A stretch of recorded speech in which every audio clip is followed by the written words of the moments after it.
Hallelujah. අද වගේ අනර්ග ලස්සන දවසක් අපිට යේසුස් වහන්සේ දුන්න නිසා අනික් වාරයක් ස්තුතිවන්ත වෙනවා. ඒ වගේම මේක අහන මේක බලන සෑම කෙනෙක්ම යේසුස් වහන්සේ ආශිර්වාද කරන්න ඕනේ. යේසුස් වහන්සේගේ නාමය උසස් වෙන්න ඕනේ. මේ සියලුම ගරුත්වය යා යුත්තේ යේසුස් වහන්සේට පමණමයි. ඉතින් මම මේ දවස් ගානම ඇදහිල්ල අපි මොකද්ද අපේ තුල තියෙන්න ඕනේ, ඇදහිල්ල කොහොමද අලුත් කරගන්නේ, ඇදහිල්ල කියන්නේ මොකද්ද කියන එක බයිබලයේ සුදු බයිබලයේ අපිට කොහොමද යේසුස් වහන්සේගේ වචනේ අපිට කොහොමද කතා කරලා තියෙන්නේ කියලා තමයි මම අද කියන්නේ. මේ ඇදහිල්ල කියන එක ඇදහිල්ල තිබ්බොත් අපි තුල අපි එක ක්‍රියාවකට දාන්න ඕනේ. මොකද්ද මේ ඇදහිල්ල?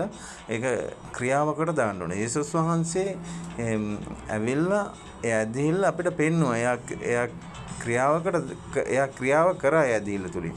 ඉතින් බලන්න දැන් මේ ඇදහිල්ල කොහොමද අපි ඇදහිල්ල තුල ජීවත් වෙන්නේ කියනවා නම් අපි තුල සත්‍යය තියෙන්න ඕනේ. ඒ කියන්නේ සත්‍යය කියන්නේ මේ වචනය අපි තුල තියෙන්න ඕනේ.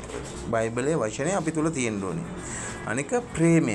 එතකොට ව්‍යවස්ථාවට අනුව අපි අනිවාර්යෙන් ප්‍රේම කරන්න ඕනේ. අසල්වැසියාට, අපේ සහෝදරයන්ට, අපේ අම්මා තාත්තට සියලු කෙනාටම අපි ප්‍රේම කරන්න ඕනේ.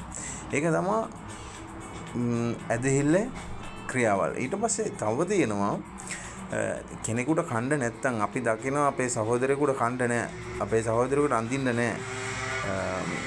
එයාලට මේ ගොඩාක් ප්‍රශ්න වලින් ඉන්නවා. එතකොට එයාගේ තරාතිරම බලන්නේ නැතුව එයාට අපි මේ ඔයා හොඳින් ඉන්න කියන එක නෙවෙයි අපේ යුතුයකම. ඒ කියන්නේ අපේ ඇදහිල්ල ක්‍රියාව නම් අපි යාට අඩුපාඩුව අපිට පුළුවන් විදියට අපි යාට සපයලා දෙන්න ඕනේ.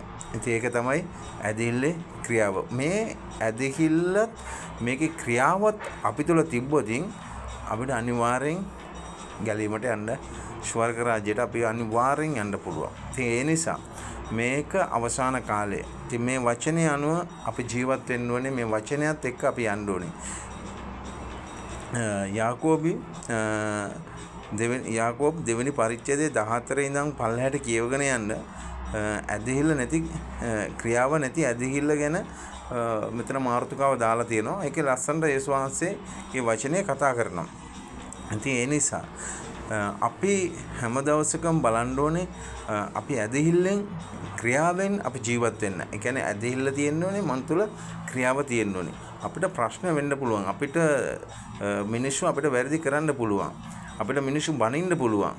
අපිට මිනිස්සු නොඑක ආකාර පීඩාවල් කරන්න පුළුවන්. හැබැයි අපගේ ඇදහිල්ලයි ක්‍රියාවයි ඒ දෙක අපි තුල තියාගෙන අපි ප්‍රේමයෙන් යේසුස් වහන්සේ ගමන යන්න ඕනේ. මොකද යේසුස් වහන්සේගේ වචනේ කියනවා අපිට ඇවිල්ලා කිව්වේ නෑ මේ රත්තරන් දෙන්නම් සල්ලි දෙන්නම් එහෙම කියලා කිව්වේ නෑ.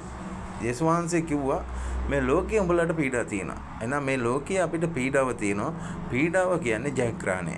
ඉතින් ඒ නිසා ඒක මම පීඩාව ගැනත් කියලා දෙන්නම්. යේසුස් වහන්සේගේ වචනේ කියන ආකාරයට. ඉතින් ඒ නිසා අපි අනිවාර්යෙන් බලන්න ඕනේ ඇදහිල්ල අපි ක්‍රියාවට දාලා ඇදහිල්ලෙන් අපි ක්‍රියා කරන්න ඕනේ අනිවාර්යෙන්.